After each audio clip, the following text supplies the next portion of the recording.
خوا دەفەرمێت تا گەنجی تا ئارەزووت هەیە ئەی گەنج و لاو بە کوڕ و کچەوە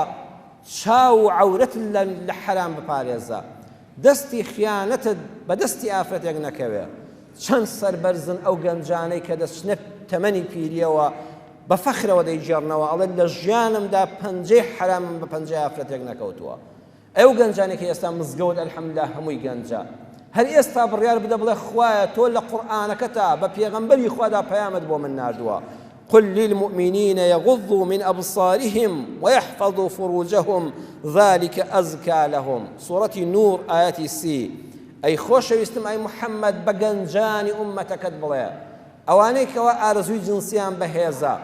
هێشتا توانای جیماعیان هەیە پێیان بڵێت چاوتان پارێزن لە ئاستی نامەحرەمە و داوێنتان پارێزن و تووشی زینا و مقەدیماتی زینای مەکەن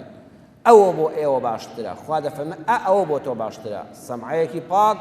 جەستەیەکی ساخ ڕێز و حرمەتێک لە دنیا و قیامەتە بۆ خۆت و بۆ بنەماڵە و نەوەکانت تۆمار دەکەی